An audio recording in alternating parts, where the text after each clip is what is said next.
সনাতন ধর্মাবলম্বীদের অন্যতম ধর্মীয় অনুষ্ঠান শ্রী শ্রী জগন্নাথ দেবের রথযাত্রা উৎসব শুরু হচ্ছে আগামীকাল রোববার ৭ই জুলাই।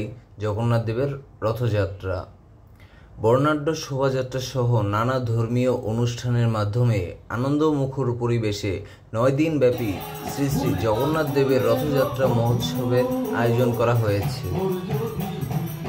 রোববার বিকেল ৩টায় ইস্কন মুন্সিগঞ্জের আয়োজন থেকে বর্ণাঢ্য শোভাযাত্রার মধ্য দিয়ে মুন্সিগঞ্জ কেন্দ্রীয় শ্রী শ্রী জয়কালী মাতা মন্দির যাবে জগন্নাথ দেবের রথ। আগামী ১৫ই জুলাই বিকেল ৩টায় সকল ইস্কন মন্দির থেকে উল্টো রথের বর্ণাঢ্য শোভাযাত্রার মধ্য দিয়ে এই উৎসব শেষ হবে। সারা বিশ্বের সনাতন ধর্মাবলম্বীদের বিশ্বাস, জগন্নাথ দেব হলেন জগতের অধীশ্বর। জগৎ হচ্ছে বিশ্ব আর নাথ হচ্ছেন ঈশ্বর, তাই জগন্নাথ দেব হচ্ছেন জগতের ঈশ্বর। তার অনুগ্রহ পেলে মানুষের মুক্তি লাভ হয়, জীব রূপে তাকে আর জন্ম নিতে হয় না। এই বিশ্বাস থেকে রথের উপর জগন্নাথ দেবের প্রতিমূর্তি রেখে যাত্রা করেন সনাতন ধর্মাবলম্বীরা।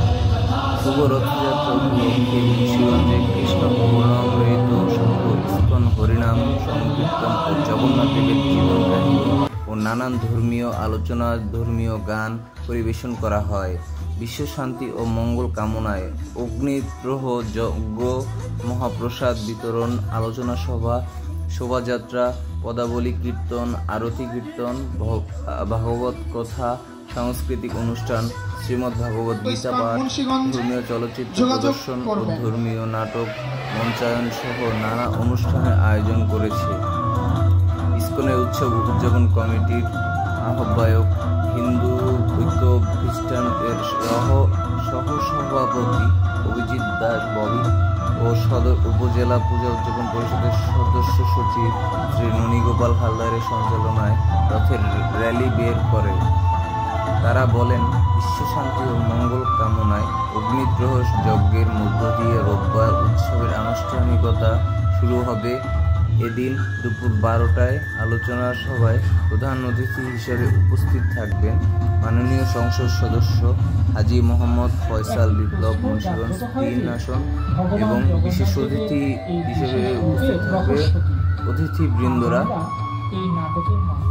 তো চলুন আমরা দেখে আসি ভগবান জগন্নাথ দেবের জীবন কাহিনী ও ধর্মীয় নাটকটি আমরা উপভোগ করে আসি।